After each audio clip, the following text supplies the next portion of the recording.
Moi, je suis curieux.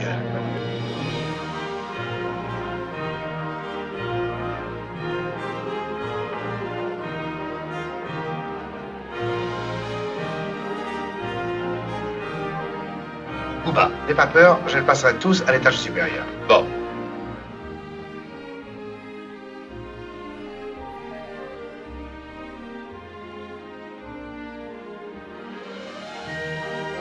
Et yo tout le monde, c'est Jarod, j'espère que vous allez tous très bien. Pour ma part, ça va nickel. Ça fait quand même longtemps qu'on n'a pas fait une petite rétrospective comme ça, tranquille. La dernière, je crois que c'est Insidious de Red Door. Et je l'ai tourné il y a pas mal de temps quand même. Cette vidéo, la critique, ça fait un mois que je l'ai préparée. Après, ben, il y a eu la sortie du court-métrage, du making-of, du documentaire. Donc, j'avais pas forcément aussi le temps de tourner la vidéo. Là, je la tourne. Aujourd'hui, on va parler du Petit Monde de Don Camillo avec Fernandel. Voilà. Le film le plus connu avec Fernandel, avec La Vache et le Prisonnier, La Cuisine au beurre, des films qu'on va aussi étudier, on va dire, sur cette chaîne. Alors, les infos, ils étaient durs à trouver, mais quand je les ai trouvés, il y en a vraiment beaucoup. Je crois que j'ai jamais vu presque autant d'infos. Bon, alors, on va dire ça, c'est encore la dernière vidéo de la saison. Je dis saison juste parce que pour la prochaine vidéo, l'intro va changer. Voilà. Je pense tous les ans, je vais changer d'intro. Donc, on va parler du petit monde de Don Camillo, le premier film de la saga Don Camillo. Mais qu'est-ce que c'est Don Camillo? Vous le saurez dans la rétrospective sur Don Camillo, qui commence maintenant. Monseigneur, j'étais seul, je vous jure. La table est tombée sur eux, ils étaient entassés. Tenez, vous voyez, la table est un peu comme celle-là, là.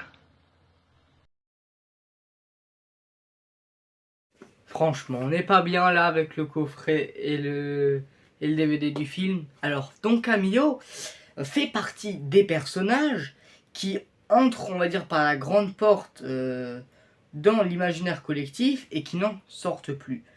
On doit ce personnage à un humoriste, écrivain, journaliste et dessinateur italien du nom de Giovannino Guarecci. C'est un auteur d'une longue série de nouvelles humoristiques mêlant politique et joutes philosophiques dont les héros sont un curé et un maire communiste. Guarecci est un militant anticommuniste et à travers ses récits satiriques et humoristiques, il entend surtout tourner en dérision la situation politique de son pays, qui est l'Italie, au sortie de la guerre. Le poids du parti communiste italien est énorme.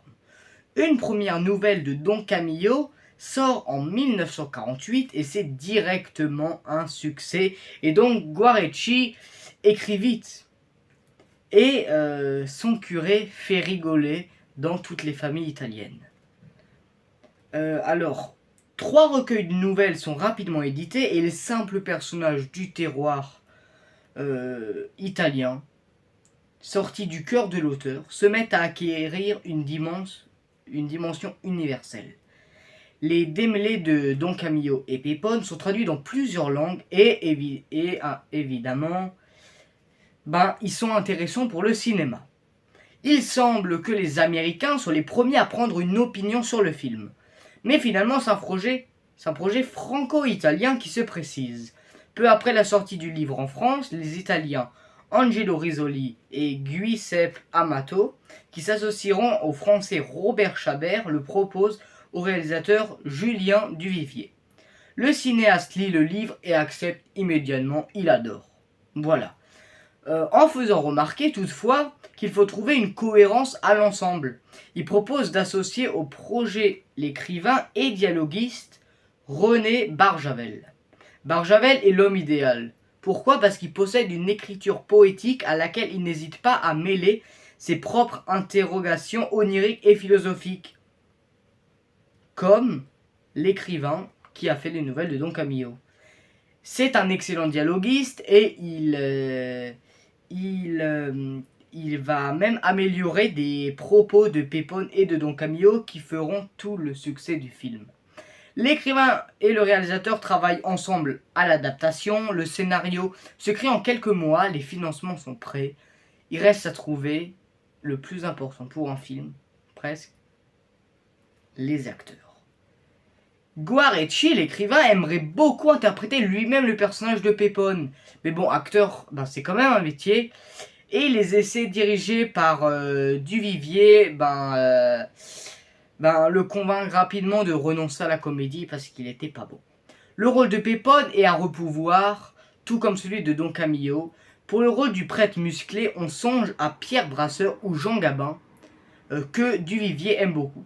On constate aussi Jacques Tati qui décline l'offre. Le cinéaste a alors une idée de génie en envisageant Fernandel, un chanteur de music-hall de 48 ans. Le public l'adore et se rue en masse pour le voir chanter. Les producteurs italiens disent non, et entre-temps, ils ont fait un autre choix. Gino Cervi, vedette dans son pays. Mais Cervi fait également des bouts d'essai dans le rôle de Peppone, et puis Duvivier n'en démord pas. Il veut Fernandel, malgré son peu de ressemblance physique avec le personnage littéraire, qui est censé être un colosse. Fernandel a quelque chose, il a une gueule. Et c'est ce physique, chevalin, comme ils disent, qui va lui donner toute sa force au cinéma. Fernandel a peur d'être cantonné au rôle d'ecclésiastique et demande un cachet tel pour tourner le film qu'il pense que ça sera refusé. Mais sa demande, elle a été acceptée par des producteurs conquis. Quant à Gino Cervi, il incarnera à merveille le maire Peppone. Le petit monde de Don Camillo, alors, est mis en scène par un réalisateur français, ce qui peut paraître étonnant, mais à cette époque, beaucoup de partenariats existent entre les producteurs de différents pays. On tourne avec des vedettes de chaque pays et chacun dans sa langue. Le film est doublé par la suite. Julien Duvivier est un réalisateur qui avait fait ses débuts au cinéma chez Gaumont en 1918 comme scénariste et assistant. C'est Pépé le Moco avec Jean Gabin qui le consacre grand réalisateur et propulse l'acteur au rang de vedette internationale. Le cinéaste passe la guerre aux États-Unis et essuie quelques revers et réalise Sous le ciel de Paris en 1951. La même année, il tourne le premier volet de Don Camillo, Le petit monde de Don Camillo. Et le réalisateur tournera encore Le retour de Don Camillo avant de laisser la série à d'autres. La collaboration entre Fernandel et Gino Cervi ne s'arrête pas là. Parce que, après les 5 volets, et même, on va dire, des fois avant, les deux hommes se sont également retrouvés au générique du Grand Chef en 1959, d'Avanti la Musica en 1962 et du Bon Roi d'Agobert en 1963. Non, c'est la première fois qu'ils s'étaient rencontrés sur le tournage de Don Camillo. Le tournage a eu lieu du 7 septembre au 24 novembre 1951 dans le village de Brescello qui est devenu célèbre, une commune de la province de Reggio d'Émilie où Gionavi Gurecci a situé l'accent de ses romans. L'intérieur de l'église et au décor des 3 premiers films a été tourné au studio de la Cinecittà à Rome et dans les 2 derniers films, l'intérieur de l'église est celui de l'église de Brescello. Je sais pas pourquoi ils l'ont pas fait avant. Ce film a été tourné partiellement, vraiment à Brescello. Il faut se rappeler que nous sommes dans un pays catholique, l'Italie, dans les années 1950. L'évêque a catégoriquement interdit le tournage de scènes de films dans un lieu sacré de son diocèse à Brescello. D'où le choix de la production pour tout reconstruire et tourner au studio de Cinecittà. Voilà pourquoi. Ce sera accordé pour les 2 premiers films de la saga et l'intérieur de l'église sera alors celui de l'église de Brescello en Italie parce que les choses pour diverses raisons ont changé pour ces 2 films. Dans le film, lors du départ de Don Camillo en exil, on voit successivement 3 gares. Celle de Brescello Viadana où l'attendent ses fidèles et celle de Gualtieri où l'attente Pépone et ses troupes. Il s'agit d'une ligne fictive. C'est, on va dire, sans enthousiasme, explique Eric Bonnefield dans son ouvrage consacré au réalisateur, que les habitants de Brescello accueillent l'équipe du film, craignant d'être ridiculisés par le film. La municipalité de gauche invite d'abord la population à aider Duvivier pour son œuvre hautement humaine, mais elle finit vite par se rétracter et par publier un nouvel avis, mettant en garde contre ce qui risque d'être un infâme pamphlet. L'opposition s'en mêle et donne son tour des consignes. Il faut aider à la réalisation du film. Finalement, c'est l'auteur lui-même qui débloque la situation parce que il tient un meeting et balaye les réticences. Toute la population se met à faire de la figuration. Brescello servira de cadre aux extérieurs des autres films de la série Don Camillo. Depuis le premier film, les habitants ont d'ailleurs su exploiter largement la renommée apportée par les films. Lorsque le film est achevé et monté, Duvivier le projette à ses collaborateurs, mais personne ne croit vraiment à sa valeur commerciale. Parce qu'on va dire, le film il a rien non plus de spécial. Or, Le Petit Monde de Don Camillo devient un triomphe public, au-delà de toute expérience, ce qui, en plus de la satisfaction morale, apporte à l'équipe du film une intéressante gratification matérielle. Le succès immédiat en une semaine, le film totalise plus de 100 000 entrées à Paris, rien qu'à Paris. À la fin de l'année, plus de 6,5 millions de spectateurs l'ont vu en France, c'est énorme. Les Italiens lui réservent le même succès avec presque plus de 2,5 millions d'entrées.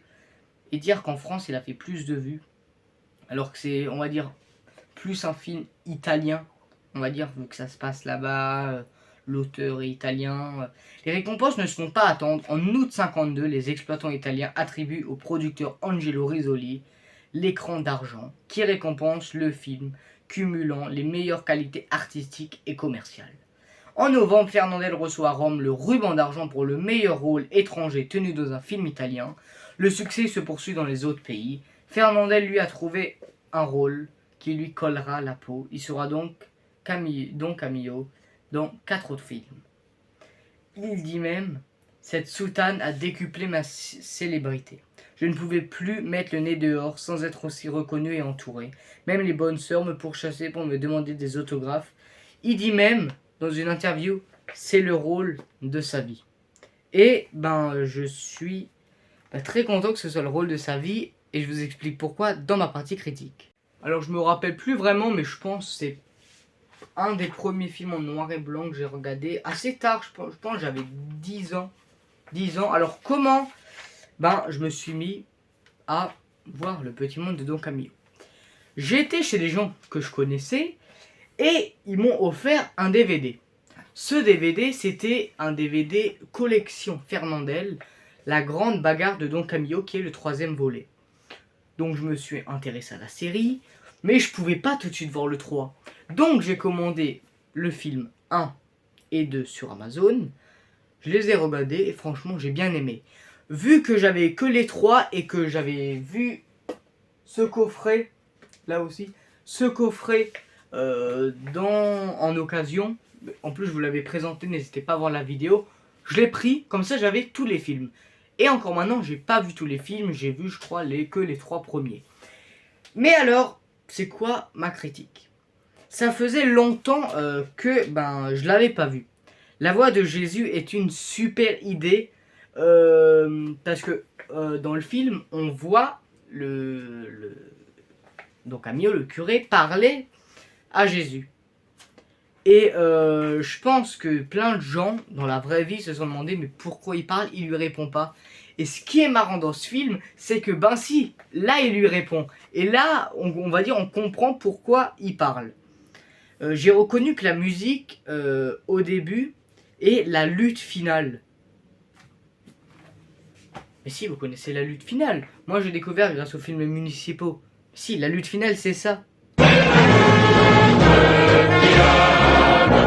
Alors je me rappelais plus du film, sauf qu'il y a des manifestations et une scène d'amoureux dans les herbes et la colère de Don Camillo et du maire. Et je me souviens surtout des manifestations, parce que quand j'avais vu ce film, c'était... à un moment, j'avais revu ce film après, on va dire, après les Gilets jaunes. Et c'était marrant de se dire que ce film avait plus de 70 ans, presque, et ben, qu'il y avait déjà à l'époque des manifestations, des gens qui se rebellaient, et ben, ça nous rappelle que c'est pas tout nouveau. C'est joli de voir les cloches à l'intérieur, comment le curé faisait à l'époque pour sonner les cloches, et je me demande quelle était la sensation de Fernandel, parce qu'il n'avait pas de boule qui est. Donc ça devait être un son très très fort. Fernandel est génial, c'est vraiment un drôle de curé. Le personnage de Don Camillo n'est pas super sympa, mais Fernandel le rend bien. Comme Louis de Funès rendait on va dire les pires salopards avec un bon côté quand même. Et c'est ça que j'aime bien aussi dans les comédies. Je me demande aussi comment ils ont fait pour le bruit des vaches. J'ai écrit ça, mais je sais pas pourquoi. Voilà, donc si vous avez vu le film il y a pas longtemps, n'hésitez pas à me dire en commentaire pourquoi. Pourquoi, ben j'ai marqué ça. J'aime bien la scène de la table. Elle est vraiment géniale cette scène. Et non pas faire le buteur de foire en lançant des tables à la tête de son prochain. Honte. Et tu ne viendras pas me faire croire que tu étais seul. Tu avais préparé ton coup. C'était un guet-apens. Un homme seul ne peut assommer 15 individus. Non, monseigneur, j'étais seul, je vous jure. La table est tombée sur eux, ils étaient entassés. Tenez, oui, la table était un peu comme celle-là, là. Comme celle-là?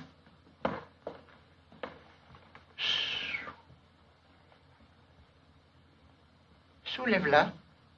Comment? Soulève-la. Allez, allez. J'en serai jamais, moi. C'est le moment de montrer ce que tu peux faire. Si tu as dit la vérité, prouve-le.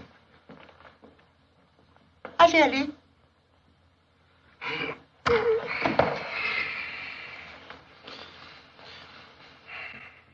Lance-la. Comment? Lance-la.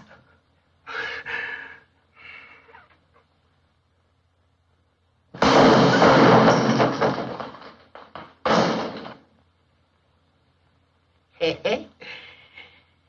Décidément, mon pauvre Don Camillo, tu ne seras jamais évêque. Monseigneur, qu'arrive-t-il? Vous n'êtes pas blessé? Non, non, taisez-vous. Ce n'est rien. Hein? Ce n'est rien. C'est moi. Vraiment. Les plans de caméra pour un film de comédie d'époque sont très très bien. La scène du match, elle est géniale. Qu'après, à la fin, tout le monde se tape dessus. Ça commence par les joueurs, après le public. Ça, c'est vraiment une scène très très drôle. J'aime bien aussi les marionnettes à l'église de Don Camillo. Je trouve il est un peu trop long vu qu'il n'y a pas vraiment d'histoire précise. Pour moi, Don Camillo, c'est un curé et le maire qui s'engueule. Pour moi, le 1, c'est ça. On a juste à voir l'affiche, c'est ça. Et on va dire, ça tient. Faut quand même qu'il y ait une histoire à côté de ça. Par exemple, là, il y a écrit à Brescello, les rivalités de Don Camillo, le sympathique curé de la paroisse, et de Pépone, maire communiste de la commune. Il y a juste ça. Alors que les autres, voilà, dans le 2, Don Camillo, il est exilé, t'as le combat de boxe, mais il n'y a pas assez d'histoire. Ce que j'aime bien aussi, c'est quand ils sont dans la style de fête foraine. Et je trouve que c'est dommage, on va dire, que le film il est en noir et blanc, parce que le film il aurait été encore plus beau visuellement, que ce soit dans la fête foraine ou dans d'autres scènes. Mais sinon j'aime bien ce film. Pour l'instant, c'est le film le plus vieux que j'ai parlé sur cette chaîne. Le premier film en noir et blanc que j'ai parlé sur cette chaîne. On va aussi se faire les autres. Je me suis dit, peut-être on peut faire les 2 premiers dans une même vidéo. Mais, ouais, voilà. Je sais pas, je pense que le prochain, je vais le faire peut-être dans 1 ou 2 mois. Voilà, la prochaine vidéo, c'est les sous-doués en vacances. On avait fait le 1 il y a pas longtemps, il y a peut-être 1-2 mois. Là, on va passer à les sous-doués en vacances la semaine prochaine. Voilà. J'espère que vous avez aimé, on va dire, ce retour à la rétrospective, Après les sous-doués, je pense que je vais faire une vidéo, les films que j'ai découverts.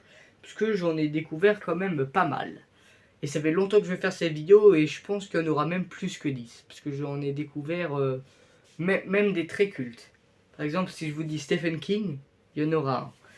Nous on se retrouve à la prochaine. Mettez un like, mettez un commentaire, ça me ferait extrêmement plaisir. Et abonnez-vous. Et nous on se retrouve à la prochaine.